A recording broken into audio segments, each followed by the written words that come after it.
Kita ini adalah pribadi yang penuh dengan dosa.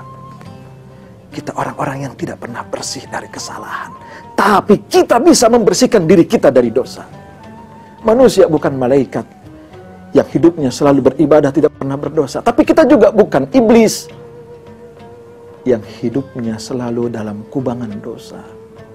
Hidupnya penuh dengan kemaksiatan, hidupnya dengan kesalahan. Maka manusia disebut al-insan likathratin nisyan. Manusia, kata Imam Ar-Rafi'i, dinamakan insan saking banyaknya kesalahan yang dilakukan. Tetapi Allah, innallaha ghafurur rahim, Allah maha pengampun, maha berbelas kasih. Hai hamba-hambaku, tubu ilallah, kata Allah, taubat kepada aku, taubat. Kamu berapapun dosanya, berapa banyak dosanya, seperti apa dosamu di lautan, ampunanku jauh lebih besar dan jauh lebih banyak dari dosa-dosamu. Indah Allah mengatakan kepada kita. Tapi kadang hati kita masih banyak yang lupa dengan ajakan dan seruan Allah. Kita masih lupa dengan kasih sayang Allah. Nanti kalau sudah di akhirat, kita menyesal. Ya laitani kuntu turaba, kata orang-orang yang bermaksiat, kata orang-orang kafir, kata orang-orang yang nggak mau nyembah Allah, kata orang-orang yang tidak mau bertaubat.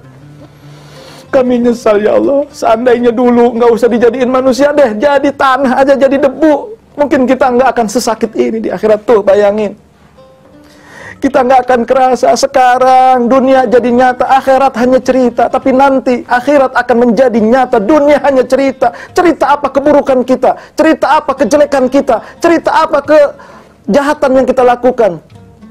Tapi kalau kita mengisi dengan taubat, Allah akan berikan catatan yang seimbang.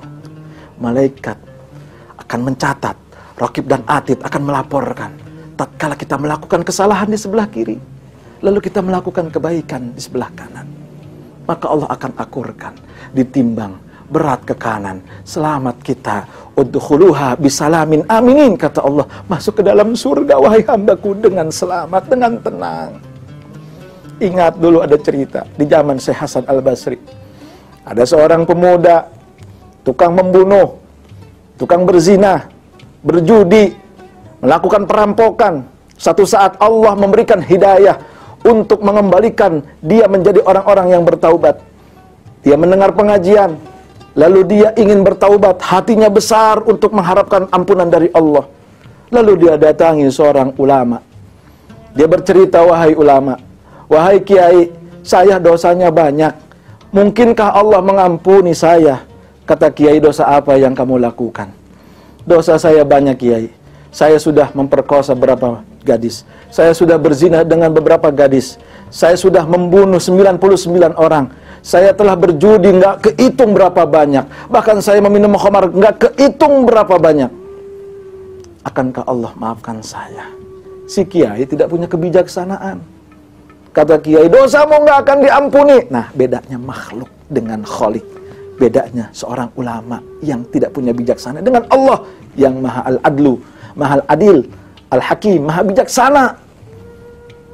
Akhirnya si pemuda putus asa ketika mendengar omongan kiai bahwa taubatnya tidak diterima.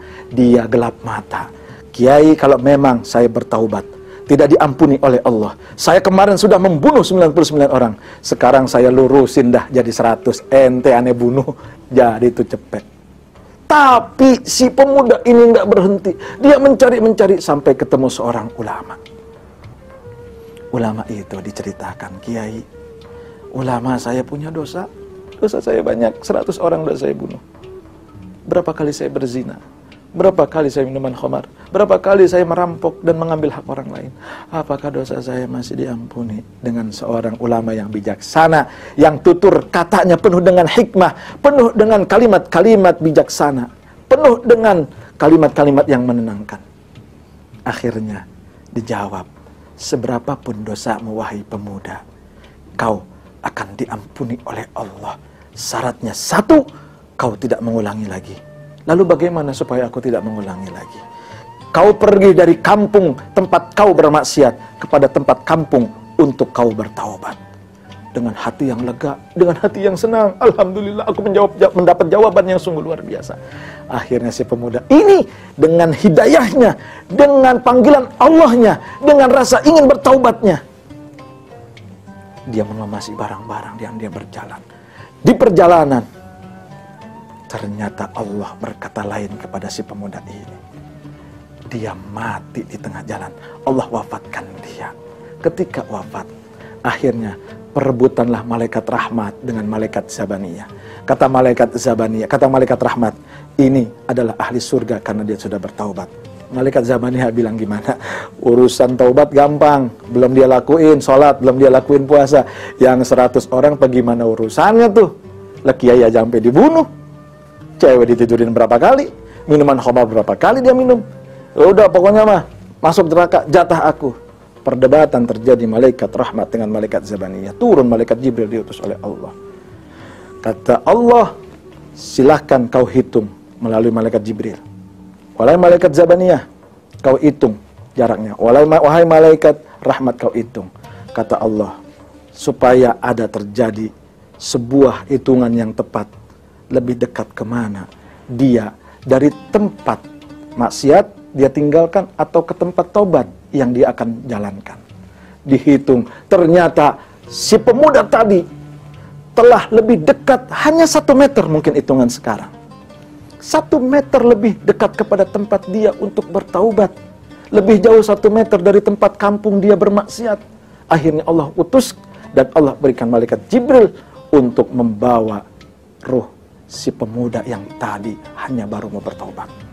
Bayangkan, hanya baru niat bertaubat, Allah sudah berikan dia gambaran keselamatan.